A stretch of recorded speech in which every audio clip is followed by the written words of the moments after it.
Hi, I'm Peggy Sue Skipper, and I'm delighted to have with me today one of the expert speakers that was just presented at the Unearthing Ancient Civilizations Conference right here in Houston, Texas. It's Andrew Collins, and we're going to be talking about his brand new book that's not even out yet, so this is a sneak peek. Stick with us.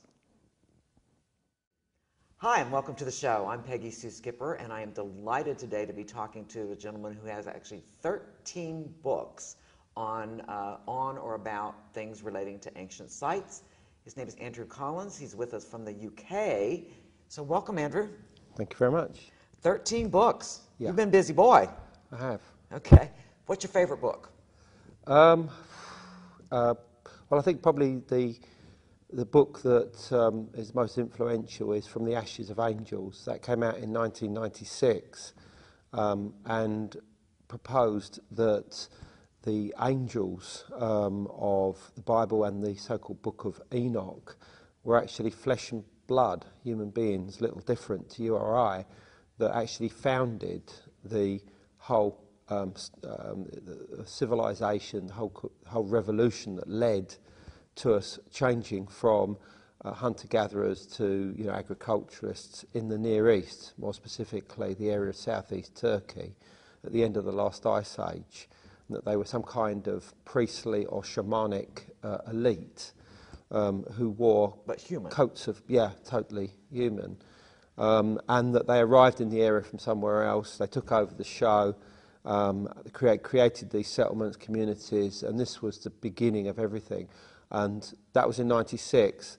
Shortly after that time, they discovered the oldest stone temple complex in the world in this precise same area, dating to 10,000 BC, and it's now being seen that this was the point of Genesis, the place of Eden. And I backtracked to find that exact spot, so I think I was pretty well vindicated in what I said in that, so I'm quite happy about that. Now, that whole concept and idea is a little out of the ordinary from what we've been taught in what we call the mainstream, either history or science, right? Yeah. So, are you rewriting history here? I suppose I am in a way, but it conforms with archaeological knowledge. I mean, I'm not really bending the rules to do it. And once I proposed the argument, professors of archaeology and whatever sort of said this and said, if you're right, this is quite incredible because you've picked up all the right evidence, pieced it together. And put it out in this book, and if you're proved correct, then good on you, and that's exactly what's happened. So I think that you've got to work with whatever evidence there. I mean, there's lots of disparate evidence that you can bring together to create theories, but theories are only ever theories unless something happens afterwards to confirm what you said. I mean, this is like predictions. I mean, when you propose theories, you are predicting something. Right. And if that prediction doesn't come true, that's all it ever is a theory. I mean, it's like the Giza Plateau. People believe all the time that they find the sacred geometry that leads to some spot that's probably the Hall of Records will be found or something like that. They use star alignments, they use Fibonacci spirals and whatever, and present these as the definitive story, but it's a theory. Unless you could then dig at that exact spot and find exactly what you've predicted, it's meaningless. But which obviously brings me on to my own work relating to the Giza Plateau.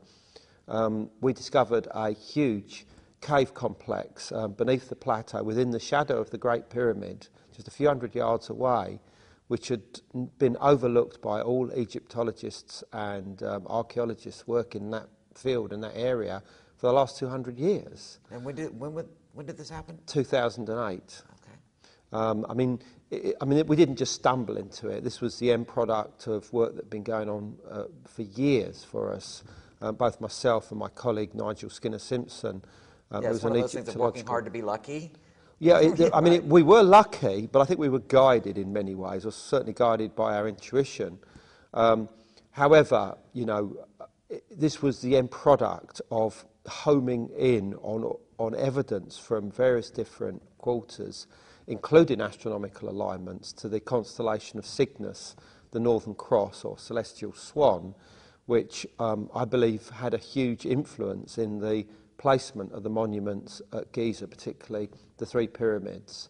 And that this is reflected in the fact that Cygnus was seen as the entrance and exit to some kind of sky world, often seen as like a sort of tunnel or cave entrance itself. It's also seen as like a birth canal for the sun god resurrected each morning. And I think that somehow this is reflected in the existence of this cave underworld there, which of course has been talked about, and there are legends connected with it, there are stories associated with it that go back to the age of the pyramids themselves. In fact, when the pyramids were constructed about 4,500 years ago, conventionally speaking at least, I think that the stories and rumours were there then. You know, one of the reasons why the pyramids are there is because there was cave system there. They saw it as so they took their the kind of natural formation and built on that. Yeah. Okay, that makes Absolutely. sense. Do you think they were really built 4,000 to 5,000 years ago? Just based on your research and your intuition?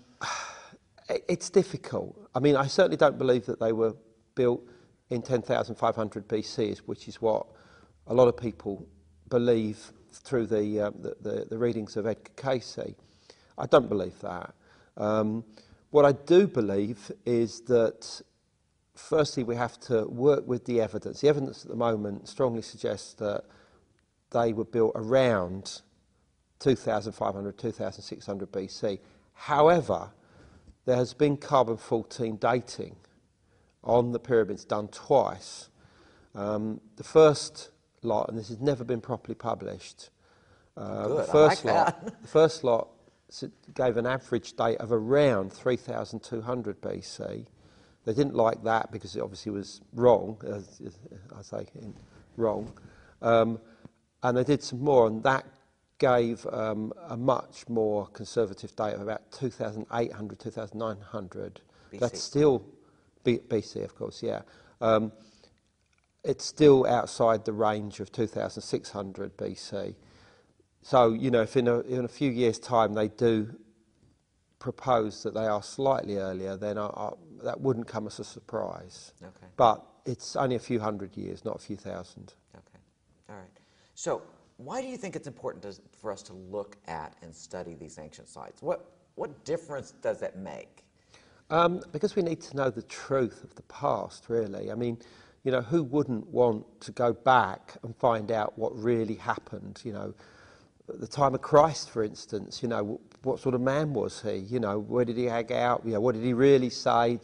Did everything to do with him really happen? I mean, it's a fascination that certainly if you're into the subject of ancient history, you want to know those answers. So the same is there at Egypt, for instance. You really do want to know why they built the pyramids and, you know, for whom, who was behind it, who was the architect, what was going through their mind when they constructed it. And what was the purpose? And was there any kind of higher contact involved? Was it channeled? You know, did somebody, you know, come up with a vision or a dream that they needed to? I mean, that's the sort of stuff that interests me. What really interests me is not the technologies per se, but more the inspiration of why they did it. Whether there was intelligences behind it. I mean, because I believe that there are intelligences out there that have an influence upon human evolution.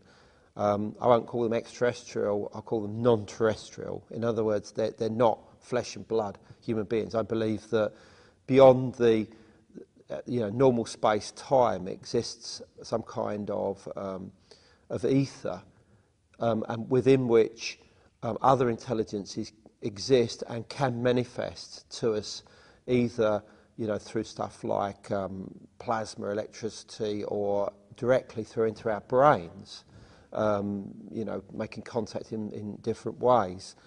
I believe that, and if that's something which exists today, unquestionably it would have been there thousands of years ago.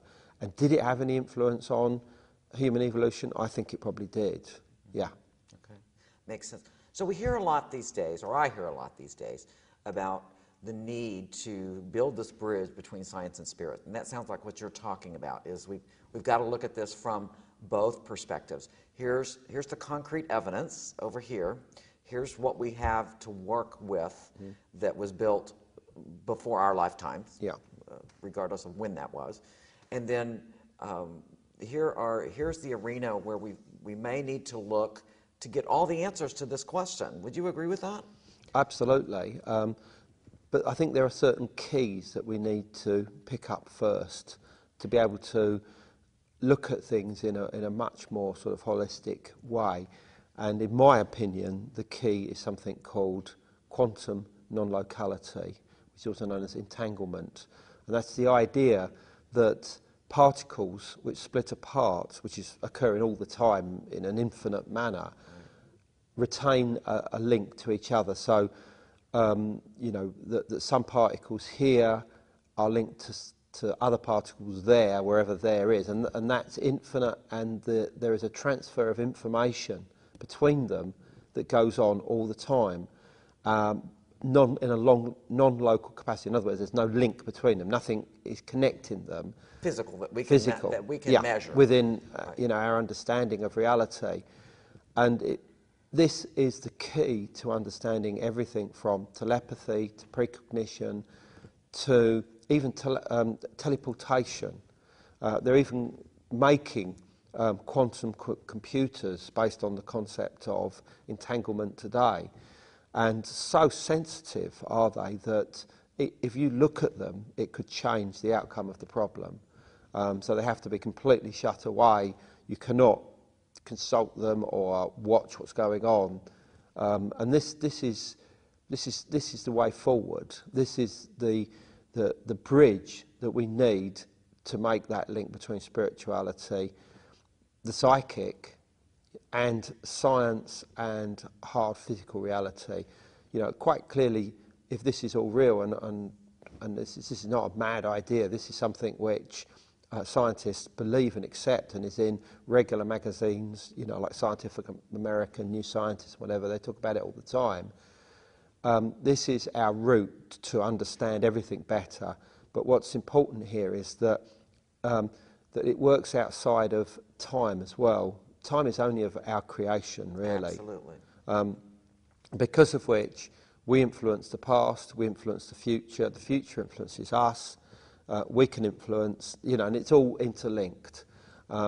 So with that way, we can start looking at reality in a different way, you know, and it starts making sense of everything from fate to destiny, you know, to predictions and everything. So that's the key. I think you make a very valid point in that when we talk about time, you know, generally speaking, for the most part on our planet today, we use the Gregorian calendar to measure time.